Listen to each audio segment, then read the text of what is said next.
Hello students, welcome to our YouTube channel science menu.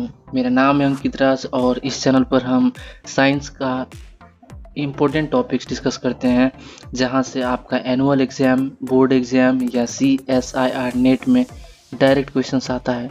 आज का हमारा टॉपिक है ग्लोबल वार्मिंग। आज इस वीडियो में हम जिन सब टॉपिक्स को कवर करेंगे वो क्लास 7 टू MSc तक का स्टूडेंट के लिए यूज़फुल है। So let's get started. आज के इस टॉपिक में हम डिस्कस करने वाले हैं इंट्रोडक्शन कि ग्लोबल वार्मिंग क्या होता है। फिर जो हमारा सेकेंड टॉपिक है वो है एविडेंस ऑफ ग्लोबल वार्मिंग, कि हमें पता कैसे चलेगा कि ग्लोबल वार्मिंग हो रहा है, हम लोग को कहाँ से एविडेंस मिला कि ग्लोबल वार्मिंग सच में हो रहा है। थर्ड हमारा टॉपिक है कॉजेज़ ऑफ ग्लोबल वार्मिंग। इसका मतलब ये है कि ग्लोबल वार्मिंग होने के पीछे का कारण क्या क्या है, हम उन सभी कारण को यहाँ पे डिस्कस करेंगे। फोर्थ हमारा टॉपिक जो है इस लेक्चर का वो है effect of global warming. Global warming होने से हमारे अर्थ पे क्या क्या इफ़ेक्ट पड़ रहे हैं। हमारा जो फिफ्थ टॉपिक है वो है how can we play an important role in fighting global warming. Global warming हो तो रहा है लेकिन हम इसको कम कैसे करें। और एट लास्ट हम प्रीवियस ईयर के कुछ क्वेश्चंस को लगाने वाले हैं।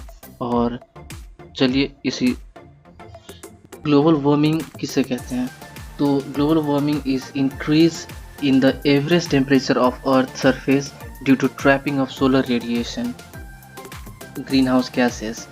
तो यहाँ पे सबसे पहला डेफिनेशन दिया हुआ है कि ग्लोबल वार्मिंग कहते किसे हैं। ग्लोबल वार्मिंग हमारे अर्थ के एवरेज टेम्परेचर में बढ़ोतरी को कहा जाता है, और टेम्परेचर में भी जो रियल इंक्रीज होता है वो एक्चुअली में ट्रोपोस्फियर में इंक्रीज होता है। ट्रोपोस्फियर में टेम्परेचर का इंक्रीज होना ही ग्लोबल वार्मिंग कहलाता है।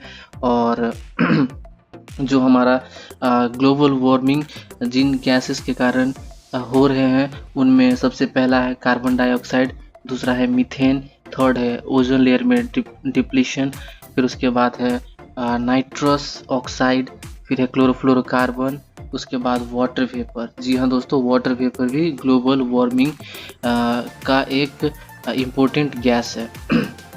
जो हमारा मेन गैस है इनमें से carbon dioxide, methane, ozone, nitrous oxide, इनमें से जो सबसे मेन रिस्पॉन्सिबल गैस है ग्लोबल वार्मिंग के लिए वो है कार्बन डाइऑक्साइड। कार्बन डाइऑक्साइड ही सबसे इम्पोर्टेंट गैस है जो जिसके कारण कि ग्लोबल वार्मिंग बढ़ता है।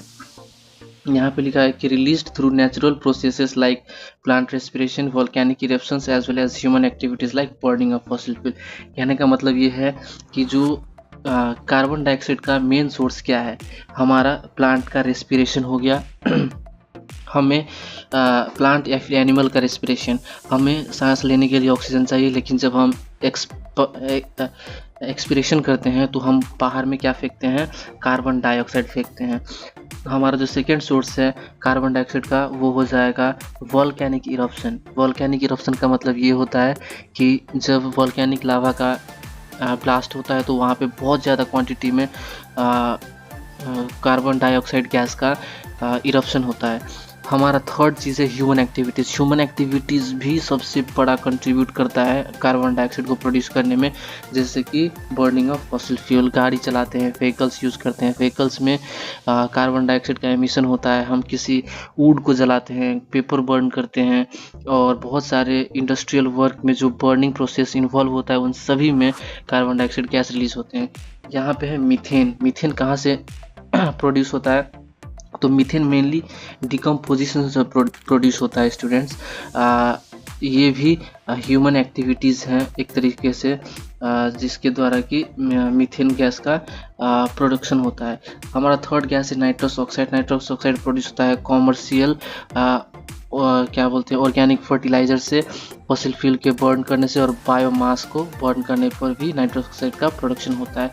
जो फोर्थ है वो है वाटर वेपर। वाटर वेपर जो बाकी के ग्रीन हाउस गैसेस है जिसके कारण ग्लोबल वार्मिंग होता है उनमें कुछ गैस है हाइड्रोफ्लोरोकार्बन, कुछ है फ्लोरोफ्लोरोकार्बन। ये सब क्लोरोफ्लोरोकार्बन के टाइप्स हैं, और ये सभी के सभी रिलीज होते हैं कहाँ से, तो जो हम AC यूज़ करते हैं घर में वहाँ से, जो फ्रीज यूज़ करते हैं वहाँ से, और बाकी अन्य सोर्सेस। दोस्तों तो यहाँ पे आपने देखा होगा कि इन सभी गैसेस को बोलते हैं ग्रीन हाउस गैस। तो चलिए अब हम समझते हैं कि ग्रीन हाउस इफेक्ट होता क्या है और इन गैसेस से कैसे ग्रीन हाउस गैस बनते हैं। सबसे पहला चीज़ है यहाँ पे ग्रीन हाउस इफेक्ट को समझना। तो ग्रीन हाउस इफेक्ट बेसिकली होता ये है कि जो सबसे फर्स्ट प्रोसेस है ग्रीन हाउस इफेक्ट में वो ये है कि जो some solar radiation is reflected by the earth surface and the atmosphere. कहने का मतलब ये है कि सन से जितनी भी रेज आती हैं पृथ्वी की तरफ हमारे अर्थ पे, उनमें से ज़्यादातर सोलर रेडिएशन रिफ्लेक्ट हो जाते हैं हमारे एटमॉस्फेयर से और कुछ जो होता है वो एब्जॉर्ब हो जाता है। तो most radiation is absorb by the earth surface and warms it. तो जितने भी रेडिएशंस हमारा अर्थ का सरफेस एब्जॉर्ब करता है वो सभी के सभी रेडिएशंस अर्थ के सरफेस को वार्म करता है, यानी कि गर्म करता है। उनमें से कुछ रेडिएशन पास हो जाता है through the atmosphere and some is री emitted in all direction by the green house gases molecules. कहने का मतलब ये है कि बाकी जो भी एब्जॉर्ब हुआ है उनमें से भी बहुत सारे हमारे एटमॉस्फेयर से बाहर निकल जाते हैं और ग्रीन हाउस गैसेस से वो सभी डायरेक्शन में रेडिएट हो जाते हैं। फोर्थ है कि infra radiation is emitted by the earth surface. Infra radiation को एमिट कर दिया जाता है अर्थ सरफेस से, लेकिन कुछ जो गैस है वो एमिट नहीं हो पाते हैं। क्यों? क्योंकि यहाँ पे बहुत सारे कार्बन डाइऑक्साइड मॉलिक्यूल्स जो हमारे ट्रोपोस्फियर लेयर है उसमें जाकर के जमा हो जाते हैं और वही हमारे रेडिएशंस को ट्रैप कर लेते हैं और ट्रैप करने के कारण वो हीट बाहर नहीं जा पाता है और वापस अर्थ सरफेस पे आता है और जिसके कारण कि अर्थ का सरफेस वार्म होने लगता है। इसी इफेक्ट को कहते हैं ग्रीन हाउस इफेक्ट। अब हम बढ़ते हैं नेक्स्ट स्लाइड की ओर और नेक्स्ट स्लाइड है हमारा causes of global warming. Global warming के क्या क्या कारण हैं, किन किन कारण की वजह से ग्लोबल वार्मिंग हो रहा है। उनमें से जो एक नंबर पे यहाँ पे मेंशन हुआ है उनमें है डिफोरेस्टेशन। डिफोरेस्टेशन मतलब reckless cutting down of trees, मतलब पेड़ को लगातार काटा जा रहा है। किस लिए काटा जा रहा है? कमर्शियल पर्पस के लिए, फर्नीचर बनाने के लिए, हाउसेस बनाने के लिए और बहुत सारे प्रोडक्ट्स बनाने के लिए और डोमेस्टिक यूज़ के लिए भी पेड़ पौधों को काटा जाता है। और इसके कारण क्या होता है कि पेड़ पौधा ही हमारे एटमॉस्फेयर में कार्बन डाइऑक्साइड को रेगुलेट करते हैं, कार्बन डाइऑक्साइड को यूज़ करते हैं और रिलीज़ करते हैं ऑक्सीजन। इससे क्या होता है कि हमारा कार्बन डाइऑक्साइड और ऑक्सीजन का बैलेंस बना रहता है। लेकिन उन्हीं पेड़ को अगर हम काट देंगे तो फिर कार्बन डाइऑक्साइड धीरे धीरे हमारे एटमॉस्फेयर में बढ़ता जाएगा और ऑक्सीजन कम होता जाएगा। यही कार्बन डाइऑक्साइड हमारे ग्रीन हाउस इफेक्ट कॉज करेगा, जो रेडिएशंस आते हैं सन से उनको ट्रैप करेगा और अर्थ का टेम्परेचर बढ़ाएगा। तो डिफोरेस्टेशन एक कॉज है ग्लोबल वार्मिंग का। सेकेंड कॉज है यहाँ पे यूज़ ऑफ व्हीकल्स, यानी कि हम किस तरीके से गाड़ियों को यूज़ करते हैं और उस नंबर ऑफ व्हीकल्स रोड पे बढ़ते जा रहे हैं साल दर साल। हर लोग 4 व्हीलर खरीद रहे हैं और इस तरीके से जितना ज़्यादा 4 व्हीलर होगा उतना ज़्यादा उसमें फ्यूल लगेंगे और उतना ही, जैसे कि ट्रक्स हो गया, शिप हो गया, प्लेन्स हो गया, ये सभी के सभी ट्रांसपोर्टेशन में यूज़ होते हैं और प्राइवेट यूज़ भी होते हैं, जिसके कारण कि फॉसिल फ्यूल का बर्निंग होता है और वहाँ से कार्बन डाइऑक्साइड गैस का एमिशन किया जाता है।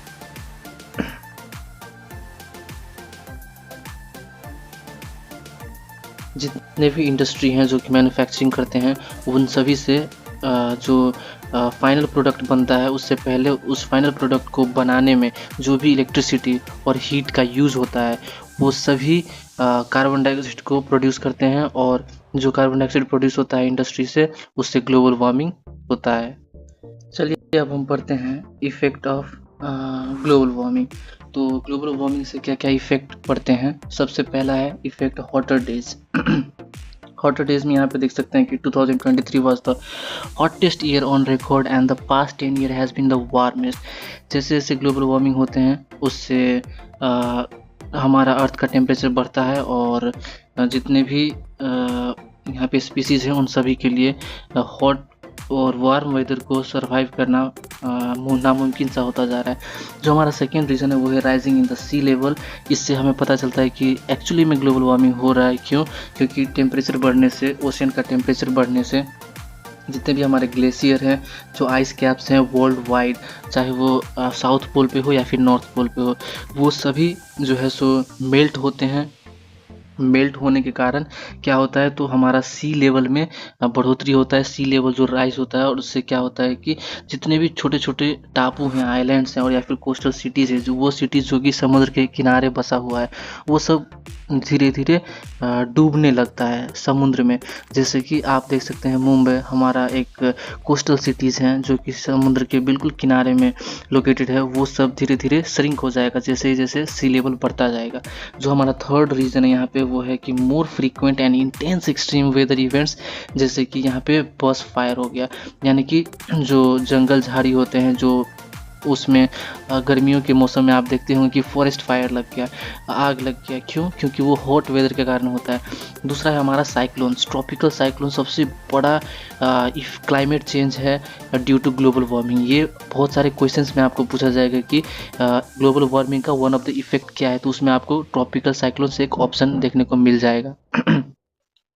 ग्लोबल वार्मिंग से ड्रॉट भी होता है, फ्लड भी होता है, और इस तरीके से जैसे जैसे ग्लोबल वार्मिंग बढ़ता जाएगा उसी तरीके से ड्रॉट और फ्रीक्वेंट फ्लड्स भी इंक्रीज होते जाएंगे। जो हमारा फोर्थ इफेक्ट है ग्लोबल वार्मिंग का वो है फूड एंड फार्मिंग। कहने का मतलब ये है कि ग्लोबल वार्मिंग होने से हमारा रेनफॉल का जो पैटर्न है वो धीरे धीरे चेंज हो जाएगा, और चेंज होने से क्या होता है कि जब हमें फसल में बारिश का ज़रूरत होता है, पानी का ज़रूरत होता है, उस टाइम सूखा पड़ जाएगा, और जिस टाइम बारिश में फसल में पानी का ज़रूरत नहीं होता है उस टाइम ड्रॉट आ जाएगा। तो इससे क्या होता है कि हमारा फ्रीक्वेंट जो है वो फ्लड एंड ड्रॉट की वजह से एक्सट्रीम वेदर कंडीशंस डेवलप होते हैं, और जिसके कारण कि जो एग्रीकल्चर का जो प्रोड्यूस है उसको हार्म होता है, और जो सभी लोगों को फूड का स्कार्सिटी जैसे प्रॉब्लम फेस करना पड़ सकता है, जिसके कारण कि फूड स्कार्सिटी से जितने भी फूड्स अवेलेबल है वो धीरे धीरे महंगे हो जाएंगे। तो ये भी एक इफेक्ट है ग्लोबल वार्मिंग का।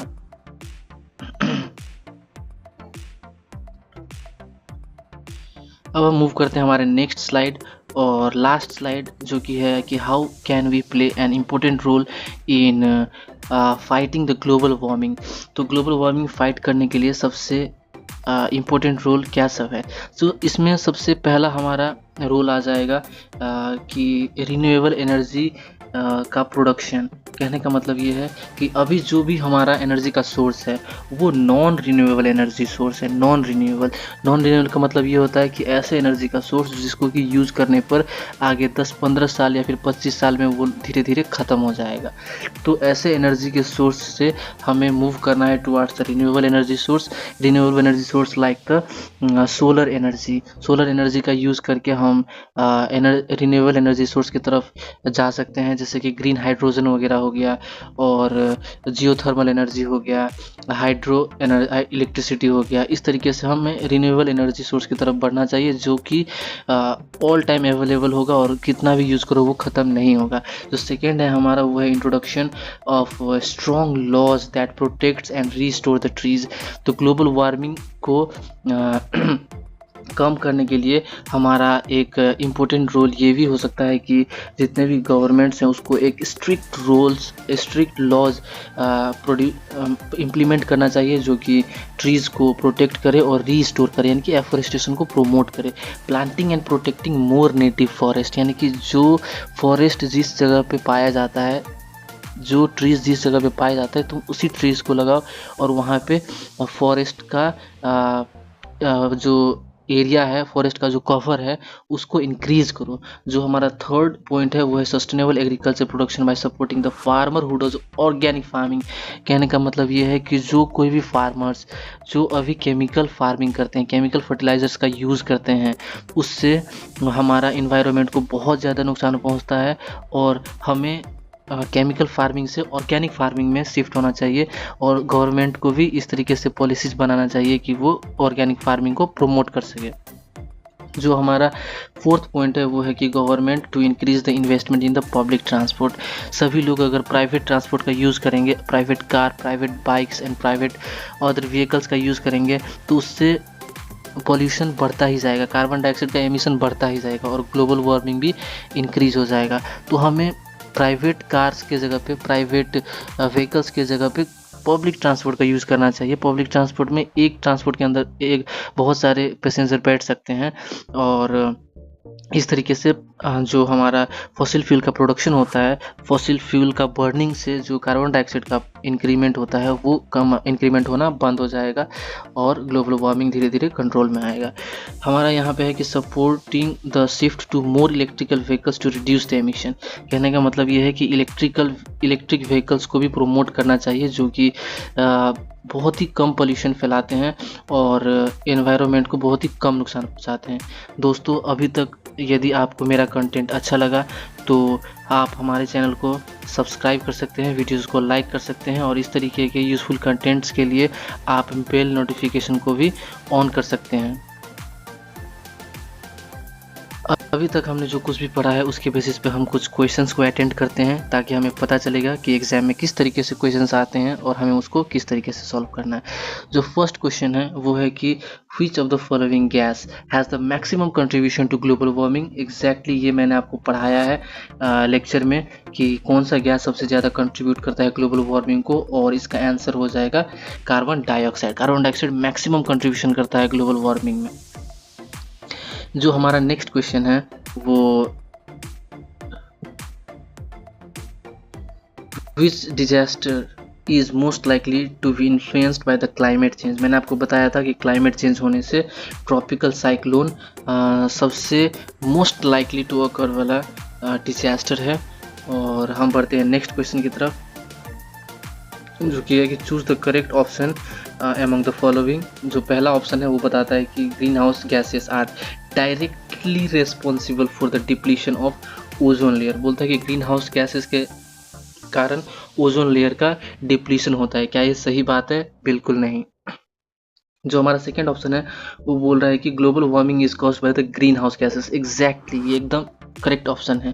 जो थर्ड ऑप्शन है वो बोल रहा है कि greenhouse gases are responsible for rising the sea levels.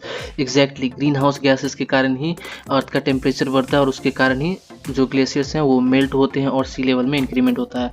तो हमारा बी और सी स्टेटमेंट सही है और ये किस ऑप्शन में आपको देखने को मिलेगा? सेकेंड ऑप्शन में। तो हमारा इस क्वेश्चन का आंसर हो जाएगा 2, ऑप्शन नंबर 2।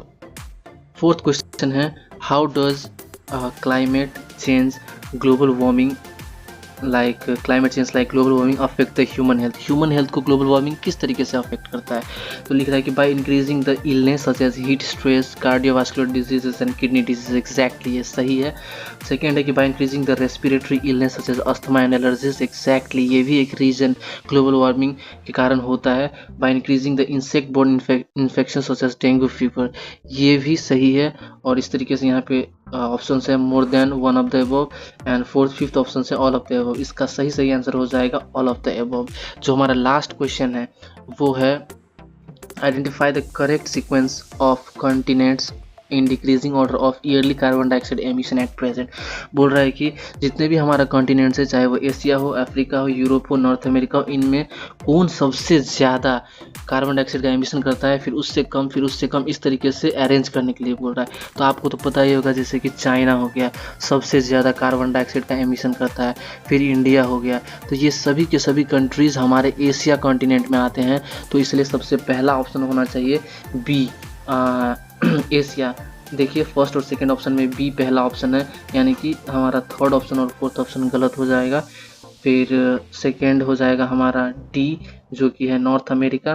फिर थर्ड ऑप्शन जो थर्ड कंटिनेंट जो कि उससे कम प्रोड्यूस कर रहा है वो हो जाएगा यूरोप। फिर लास्ट में हो जाएगा अफ्रीका। अफ्रीका सबसे कम कार्बन डाइऑक्साइड का प्रोडक्शन करता है।